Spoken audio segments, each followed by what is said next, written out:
उत्तर प्रदेश के बलरामपुर जिले में एक और हत्या का मामला सामने आया है। यह हत्या इतनी निर्मम है कि इसको जिसने देखा उसकी आंखों से आंसू निकल आए। बताया जाता है कि करीब 3 महीने पहले महफूज, जो कि भगवानपुर के रहने वाले हैं, उन्होंने अपने 12 वर्षीय बेटे अयान का admission Jamia Naeemia Arabic college Tulsipur में करवाया था। बताया जाता है कि बेटा उनका 3 महीने से यहीं पर हॉस्टल में रहकर कक्षा 2 में पढ़ाई कर रहा था और दीनी तालीम हासिल कर रहा था। लेकिन आज सुबह 7:30 बजे उनके बेटे के कॉलेज से एक फ़ोन गया जिसमें बताया गया कि उसकी मौत हो गई है।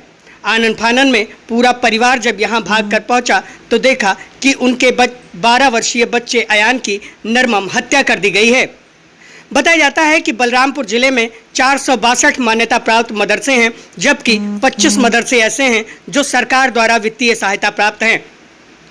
लगभग सभी मदरसों में हॉस्टल का संचालन किया जाता है, जहां पर बच्चे रहकर पढ़ाई लिखाई करते हैं और यहीं पर उन्हें भोजन इत्यादि की सुविधा भी उपलब्ध कराई जाती है। बताया जाता है मदरसों में चलने वाले हॉस्टल को तमाम लोगों द्वारा दीनी तौर पर जो ज़कात मिलता है उसके द्वारा मैनेज किया जाता है और उन्हीं के द्वारा संचालित किया जाता है। साल 2016 में बनाई गई नई मदरसा नीति के अनुसार जिन मदरसों में बच्चे रहकर पढ़ाई करते हैं उनकी भी एक तरह से रजिस्ट्रेशन होनी चाहिए। यह रजिस्ट्रेशन उत्तर प्रदेश मदरसा बोर्ड के रजिस्ट्रार के द्वारा की जाती है, जिसका अनुमोदन जिला अल्पसंख्यक कल्याण अधिकारी के द्वारा किया जाता है। लेकिन अगर सूत्रों की माने तो इस मदरसे सहित तमाम मदरसों में ना तो इसके अनुमोदन का कोई प्रस्ताव भेजा गया है, ना ही इनके पास हॉस्टल संचालित करने का कोई रजिस्ट्रेशन है। बताया तो यहाँ तक जाता है कि इन मदरसों में जो बच्चे रहकर यहाँ पर पढ़ाई करते हैं वह किसी तरह से यहाँ पर रह पाते हैं। ना ही बच्चों को कोई बेहतर सुविधा मिल पाती है, ना ही उनके खान पान की कोई बेहतर व्यवस्था हो पाती है। फिर भी बच्चे अपनी पढ़ाई लिखाई के लिए यहाँ पर रहते हैं और अपना किसी तरह से जीवन यापन करते हैं। फिलहाल 12 साल के अयान की निर्मम हत्या के बाद तमाम सवालिया निशान खड़े हो रहे हैं। बताया जाता है कि शनिवार रविवार की रात में 2:30 बजे तकरीबन हॉस्टल सहित पूरे कैंपस में लगे सीसीटीवी कैमरे को बंद कर दिया जाता है और उसी के बाद 12 वर्षीय अयान के हत्या को अंजाम दिया जाता है।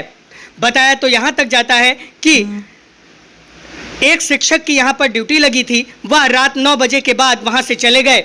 इसके साथ ही यह भी बताया जाता है कि बावर्ची उसी बगल के कमरे में सो रहा था जिस कमरे में बच्चे की लाश मिली है।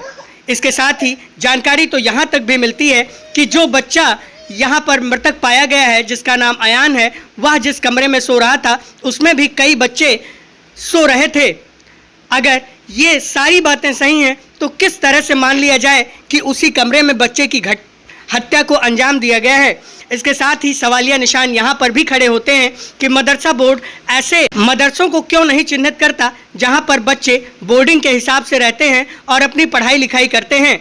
उन्हें क्या सुविधाएं मिलती हैं, उन्हें क्या चीज़ें मुहैया करवाई जाती हैं, यह भी अपने आप में एक बड़ा यक्ष प्रश्न है। खासकर मदरसों से जुड़े मामलों में रिपोर्टिंग भी अच्छी नहीं हो पाती है। मीडिया के लोगों को भी मदरसों में जाने की अनुमति यदा कदा ही होती है, किन्हीं मदरसों में ही होती है।